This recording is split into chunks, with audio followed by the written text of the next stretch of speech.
மனச அடக்க முடியாம தவிக்கும் தவிப்ப பத்தி மாணிக்கவாசகர் என்ன சொல்றாருன்னு பார்ப்போம்.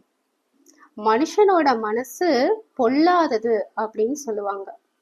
நம்மள சரியான வழியில போக விடாம திசை திருப்புறதே இந்த மனசுதான். அப்படிப்பட்ட இந்த மனச பார்த்து மாணிக்கவாசகர் தனக்குத்தானே கேட்டுப்பாரு. என் மனமே, நீ ஆசைப்பட்டது எல்லாத்தையும் அனுபவிக்க துடிக்கிற. அப்படியே ஆசைப்பட்டது எல்லாத்தையும் அனுபவிச்சாலும் அதோட அடங்குறியா? இல்லையே. உன்னோட ஆசை மட்டும் அடங்கவே மாட்டேங்குதே. இப்படியே போனா நீ அழிஞ்சுதான் போவ. மனமே, நான் என் தந்தையாகிய சிவபெருமான பத்தி சொல்றேன் கேளு. எல்லாத்தையும் படைச்சவரு சிவபெருமான். எல்லாமே அவரோட உடைமைதான்.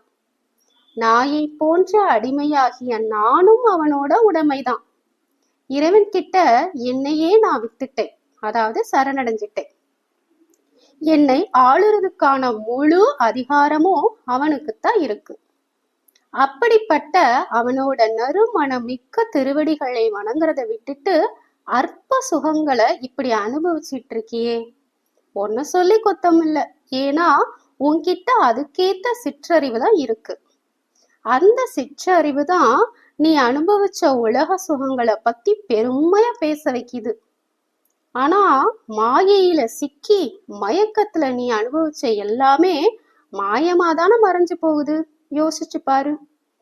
உன்னோட இந்த அற்ப புத்தியையும் போலி பெருமையும் நான் அழிச்சிடுவேன் அப்படின்னு மாணிக்கவாசகர் தன் மனசை பார்த்து தானே சொல்றாரு.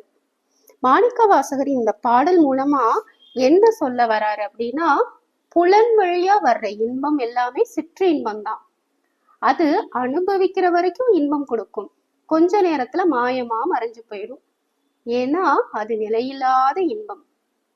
ஆனா இறைவன் கிட்ட இருந்து வர்ற இன்பம் பேரின்பம், அது நிலையானது. அதனால நம்ம இறைவன் கிட்ட சரணடைஞ்சா அவர் நமக்கு எஜமானன் ஆகிடுறாரு. நம்ம மனசும் அவருக்கு பணியாளனா மாறிடுது. இனி நம்ம மனசுக்கு நம்ம அடிமையா இருக்க தேவையில்லை. அப்போதான் நம்ம சிற்றின்பம் வேண்டாம் அப்படிங்கிற விவேகம் வரும். அதாவது ஒரு மெய் விளக்கம் நமக்கு கிடைக்கும்.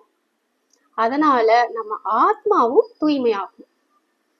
எப்பவுமே உலக போகங்கள் துன்பத்தைத்தான் தரும், சிவபோகம்தான் இன்பத்தை தரும். இதத்தான்